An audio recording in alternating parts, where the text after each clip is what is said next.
and it was the stupidest idea. It was actually like we all thought we were going to die this day.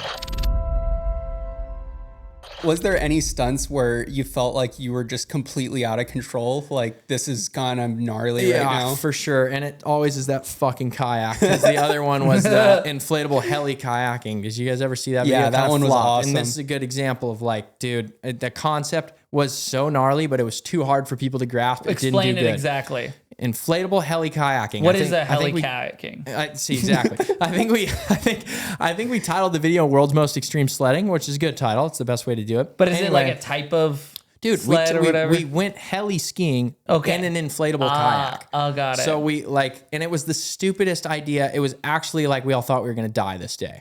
And we all looked at each other. I remember that video, but how steep those lines are. Dude, and you're it was like so messed up. Going 80 miles an hour, 100 miles an hour down it. So gnarly. Was that the one where you like wheelied over? There was the wheelie run, the straight shoot. That was super fast. Did that flop? I thought that video was insane. It relatively did. What's a flop for you? At the time, that video was like, I think it was a 9 out of 10, 8 out of 10, which for people that don't watch YouTube, you get a ranking on your last 10 videos. The closer you are towards 10 is bad relatively. Oh, so this video you want to be a 1, 2, 3, 4. Those are like performing better than your videos at this time. Okay. So this video is like a 7, 8, 9, or 10, which was just such a bummer for how gnarly it was. And I think at the time it ended up capping at 200,000 views, which is sweet. We're psyched on that. But now over time it's grown, and I think it's getting more traction because it's actually so nuts. People look back. People are looking back on it, or it's getting shared maybe. But anyway, dude, yeah, it was really messed up. I mean, we got in a helicopter and essentially we're just buzzing around Revelstoke, Canada, which is like one of the gnarliest places you can go in the first place for backcountry skiing. And we were just... Is it just because of the unstable snowpack? Is it because of the lines terrain? there, the terrain there? A lot of rocks, this a lot is where of trees. Sammy Carlson's living and filming his parts, and like this. If he's living there, it's like Jamie living across that pipe. Dude, it's the Mecca. It's like one of the Meccas, right? Wow. And so we went there because we're like, yeah, we're gonna go inflatable kayak to Mecca, dude. So we get there and it was just another red flag was the fact that there was all this pressure, and you guys have probably felt this before. There's this pressure of like having the budget from a company, renting a helicopter, and now you're there.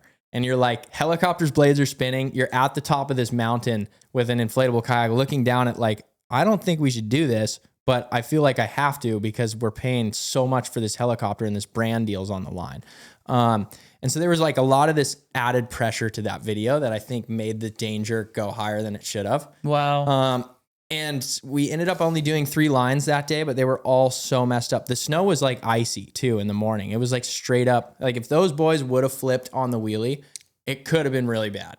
You can hypothesize as much as you want, but like it was the type of snow that was iced over in the morning. You could punch it to crack through the hole, but it was like all an icy glaze. Oh, that's why you guys are going so fast. So that one went really fast. Then by middle of the day, it was like corn snow. A massive avalanche went off like pretty close to us behind us, but we had a guide and we were smart on that front. But still, like you're in the middle of the mountains, avalanches are popping. You're already Were you so scared of ever overshooting where you were going to go, or you just picked the line? No, we picked lines that went into lake beds. That was like critical. We couldn't like go off a cliff or something. So we made sure the lines went somewhere.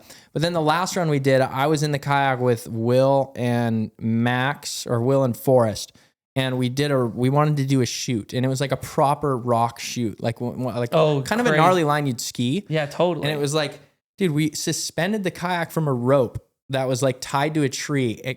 So the kayak was like vertical on this slope, and we had to get in the kayak while it was hanging from the tree and then pull a release. Gosh. And the rope wouldn't pull. So we're stuck in this kayak on this like vert slope trying to pull it and won't pull. The guide has to come. He rips it.